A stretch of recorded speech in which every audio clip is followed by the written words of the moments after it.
가족 간 계좌이체와 현금 거래는 흔히 하는 일상입니다. 부모님께 매달 용돈이나 생활비를 보내드리거나 반대로 조부모님이 손자, 손녀 입학한다고 축하금을 주는 등 흔하게 하는 게 바로 가족 간 계좌이체와 현금 거래입니다. 하지만 똑같이 줘도 누구는 괜찮지만 누구는 문제가 되어 추후 생각지도 않았던 세금을 왕창 내야 할 수도 있는데요. 오늘 세금 걱정 없이 계좌이체와 현금 거래하는 방법을 알려드리려고 합니다. 나의 소중한 재산을 지키기 위해 끝까지 시청해 주시고요. 시청하시면서 좋아요만 한번 꾹 눌러주세요. 구독, 좋아요, 알림 설정 콕콕. 안녕하세요. 생활 속 유용한 정보 희망지기입니다. 주변을 보면 현금 인출할 때 1,000만 원 이하로 뽑으면 괜찮다더라. 1,000만 원 이상 계좌이체 하면 국세청에서 알게 된다더라. 와 같이 잘못된 정보가 많이 퍼져 있는데 오늘은 알기 쉽게 정리해 드리겠습니다. 먼저 현금이 오고 가는 계좌이체의 경우 몇 날, 몇 시, 누가 누구에게 얼마를 보냈는지 기록에 남기 때문에 1,000만 원 이상 이체를 하셔도 금융정보분석원에 보고가 된다거나 국세청에서 나의 거래 내역을 알게 되지는 않습니다. 하지만 가족 간 계좌이체를 할 때 주의하셔야 될 점이 있습니다.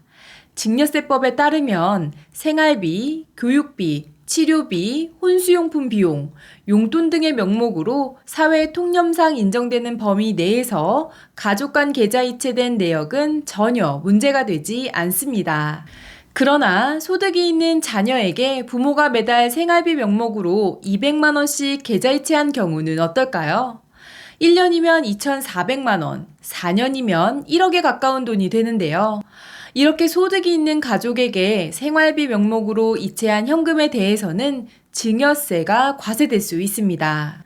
또한 소득이 없는 자녀에게 생활비나 교육비 등을 지급했더라도 실제 그 명목으로 사용하지 않고 예금이나 적금에 넣어 주식이나 부동산 구입 등의 자금으로 사용했다면 증여세가 부과될 수 있습니다. 예를 들어 어린 자녀가 받은 용돈을 말 그대로 용돈으로 쓰지 않고 차곡차곡 모아 아이의 자산을 증식하는 데 썼다면 용돈이 아닌 증여로 본다는 뜻입니다. 따라서 생활비, 용돈 등에 대하여 증여세가 부과되지 않으려면 사용 목적에 맞게 지출되어야 한다는 점 알아두시기 바랍니다. 또 주의해야 할 예시들을 살펴보면 요즘 할머니, 할아버지들이 손자, 손녀 영어 유치원 비용을 대신 내주거나 유학 비용을 내주는 경우도 흔하게 일어나는데요. 손자, 손녀의 부양 의무자는 부모로 부모가 자녀를 부양하는 소득이 있는데도 조부모가 손자, 손녀에게 교육비나 유학비를 지원하는 경우 손자가 소득이 없더라도 증여세가 과세될 수 있습니다. 그리고 살면서 가족 간 가장 크게 돈이 오고 가는 경우는 바로 결혼 시점일 텐데요. 집을 구하는 데 보태라고 자금을 보태주는 경우, 축의금으로 들어온 돈을 자녀에게 모두 주는 행위도 추후 증여세를 내야 할 수도 있습니다. 신혼부부 자신들의 이름으로 들어온 축의금으로 집을 구입하는 것은 문제가 되지 않지만 혼주, 즉 부모님 이름 앞으로 들어온 축의금으로 주택을 구입하거나 대출금을 갚으면 부모로부터 현금을 증여받은 것으로 본다는 판례도 있는데요. 이렇게 내가 열심히 일군 재산 자녀와 손자, 손녀에게 나누어 주는 것도 세금을 내고 줘야 하니 현금으로 뽑아주시는 어르신들도 종종 볼 수 있습니다. 그렇더라도 현금을 뽑아주는 것은 특히 더 조심하셔야 하는데요.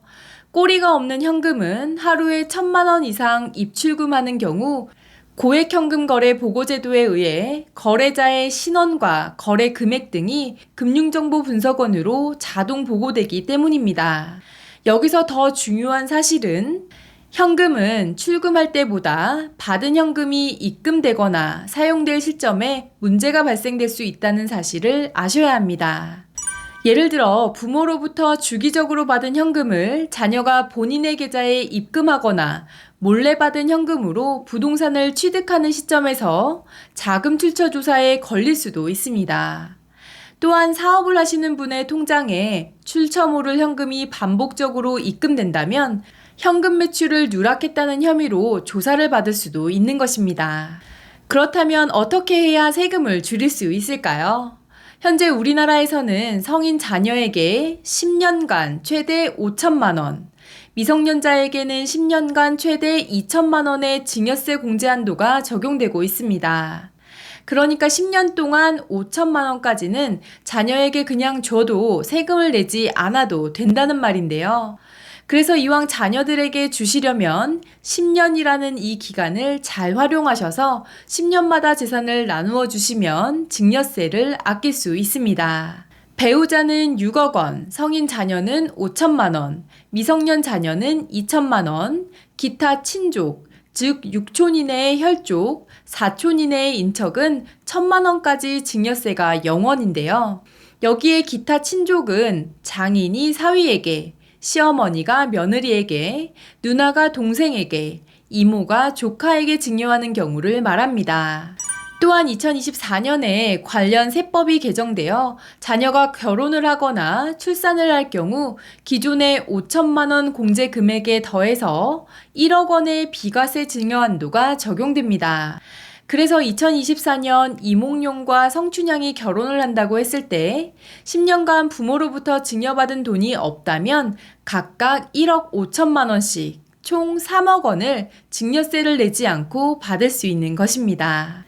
단 혼인신고일 전 2년, 후 2년 이내 총 4년간 부모에게서 증여받은 재산에 대해서 자녀를 출산한 경우 출산한 2년 이내에 받은 재산에 대해서만 공제된다는 점 알아두시면 좋겠습니다.